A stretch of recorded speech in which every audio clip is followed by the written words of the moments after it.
video, I specifically wanted to share with Matt Baume. For those of you who don't know, he's a journalist who has a great YouTube channel talking about gay history in sitcoms, gay history in movies, etc., etc. Hey Matt Baume, I'm AmazzonKane, aka Alexandra, and I'm a writer, animation creator, and costume performer.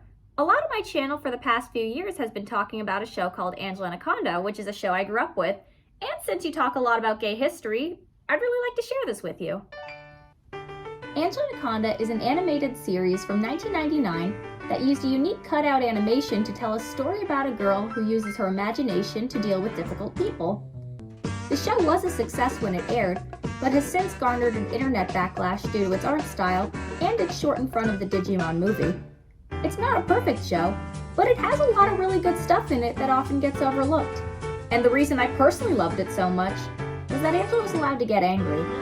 Every episode, she'd have an over-the-top revenge fantasy to deal with bullying, stress, or various other frustrations before standing up for herself, often gaining a small victory, but taking that power back regardless.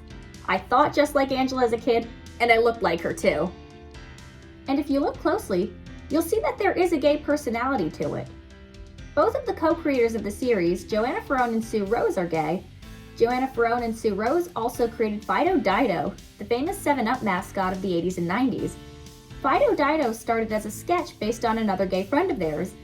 I talked to Joanna Ferrone a few years ago, and she told me that story.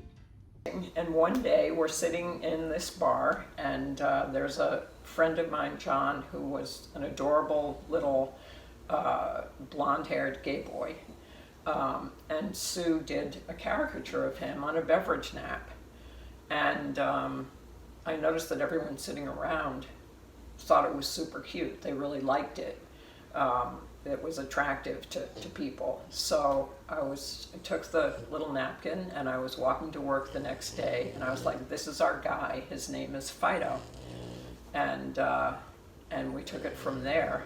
Going back to Anaconda, the show had quite a gay presence on the writing staff as well. NPR's Mo Rocca wrote for the show in an episode I'm going to talk about later in this video.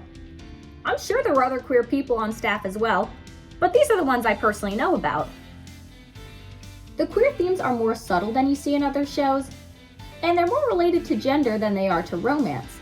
For example, Angela herself is a tomboy who isn't above wearing a dress, playing with dolls, owning lip gloss, liking a book about a pink bunny, or imagining herself in both masculine and feminine ways in the fantasy sequences, without a ton of comments about it.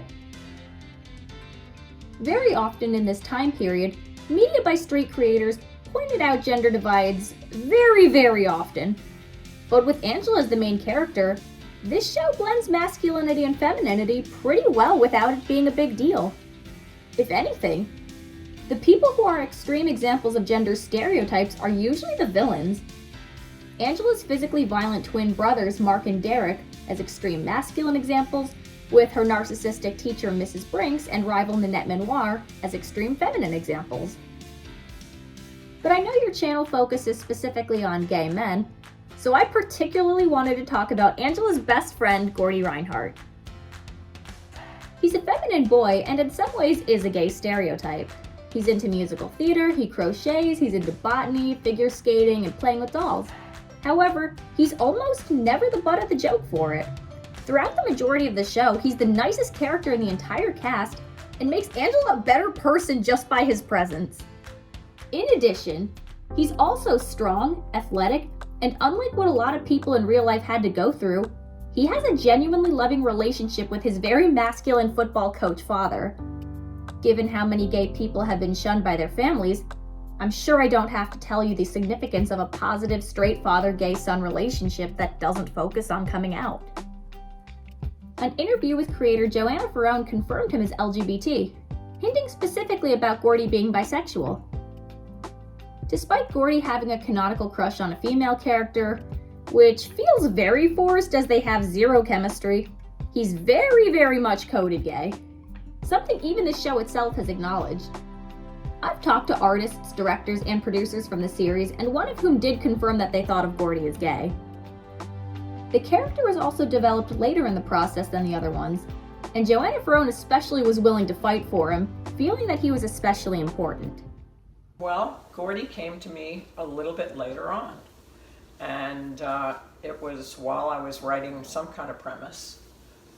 He popped in there, and I felt very strongly that he was a really important and good addition to the team. Because I certainly wanted to show a range of characters, all different kinds, and somebody that each kid watching could relate to.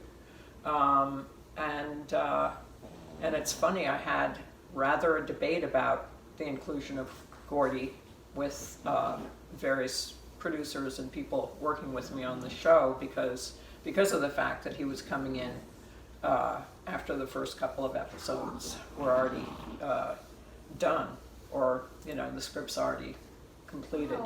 But that was a battle that I did choose. I fought hard for Gordy, and thank God. Thank God, indeed, because I prevailed because I love him. Good, me too. He's one of my favorite characters. I love him. I love his inhaler. Now I wanted to talk to you about a few particularly good Gordy-centered episodes: Saving Private Gordy, Gordy Floats, and Operation Ringside.